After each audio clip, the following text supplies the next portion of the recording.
Dear viewers, welcome back to Dimple's dishes. આજે આપણે પાન સોપારીનો મુખવાસ એ પણ ઝટપટ બનાવવાના છીએ અને બહુ જ આસાનીથી વસ્તુઓ પણ તમને આજુબાજુમાંથી મળી જાય એવા જ ઇન્ગ્રેડિયન્ટ્સથી આપણે આજે ઇન્સ્ટન્ટ પાન સોપારીનો મુખવાસ તૈયાર કરીશું।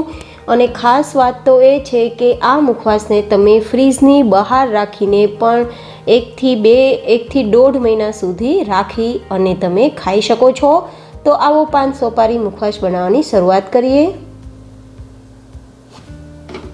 મારી અવનવી વાનગીઓને જોવા માટે સબસ્ક્રાઇબ કરો ડિમ્પલ્સ ડિશિસને અને બાજુમાં રહેલા બેલ આઇકોનના ઓલ પર ક્લિક કરો જેથી મારા નવા વિડીયોની નોટિફિકેશન તમને ઝડપથી મળતા રહે। તો સૌથી પહેલાં એક મેં કઢાઈ લીધી છે, એમાં 6 ચમચી જેટલું મેં સાદું પાણી લીધું છે।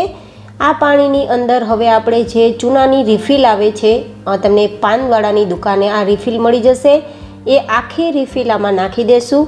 હું અત્યારે વધારે ક્વોન્ટિટીમાં મુખવાસ બનાવું છું, તમે આ ક્વોન્ટિટીને અકોર્ડિંગ વસ્તુઓ લઈ શકો છો।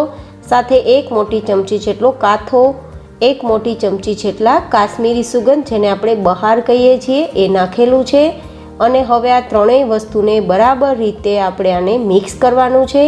ચૂનો પણ બરાબર આ બધી જ વસ્તુઓ સાથે મિક્સ થઈ જવો જોઈએ, ત્યાં સુધી મિક્સ કરીશું।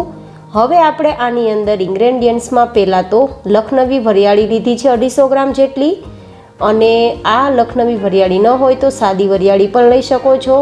સાથે મેં 200 ગ્રામ જેટલી ધાણાદાળ લીધી છે, એ પણ આમાં નાખું છું।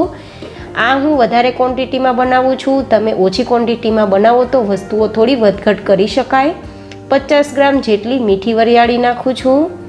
સાથે અહીંયા 50 ગ્રામ જેટલા મેં મીઠા જે સ્પ્રિંકલ દાણા આવે છે એ પણ નાખું છું, જે મલ્ટી કલર અને આ રીતે 2 ફોર્મમાં મળે છે, બંને 50-50 ગ્રામ જેટલા છે। સાથે મેં અહીંયા શેકેલી સોપારી 100 ગ્રામ જેટલી લીધી છે, એ સ્લાઇસની ફોર્મમાં છે, એ નાખું છું। અને સાથે 100 ગ્રામ જેટલી મીઠી સોપારી, આ પણ તમને નાના ટુકડાના ફોર્મમાં મળી જશે આસાનીથી। સાથે જ 50 ગ્રામ જેટલી સલી સોપારી, જે બિલકુલ ઓરેન્જ કલરમાં આવે છે એ, અને જે બ્રાઉન કલર બ્લેક શેડ ઉપર સલી સોપારી આવે છે એ પણ 50 ગ્રામ જેટલી છે। આમાં કોઈ પણ વસ્તુ વધઘટ પણ કરી શકો છો અને કોઈ વસ્તુ ના મળે તો સ્કીપ પણ કરી શકો છો। સાથે 100 ગ્રામ જેટલી તૂટી ફૂટી, અહીંયા તમે મલ્ટી કલરમાં હોય તો પણ લઈ શકો છો, મારી પાસે એક કલરમાં જ છે।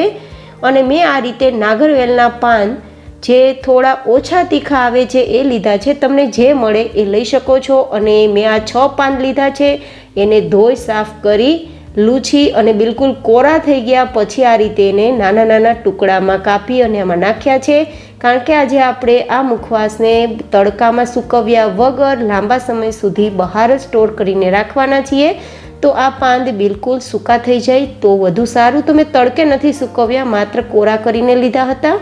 હવે આ બધી જ વસ્તુઓ બરાબર મિક્સ કરી લેશું અને આ આપણો મુખવાસ સર્વ કરવા માટે રેડી થઈ ગયો છે।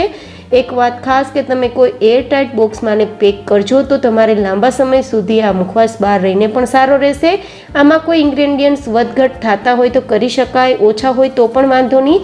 તો આવો ઇન્સ્ટન્ટ મુખવાસ બનાવી અને જરૂરથી મને કોમેન્ટ કરજો કે તમને આ મુખવાસ બનાવવામાં કેવો લાગ્યો।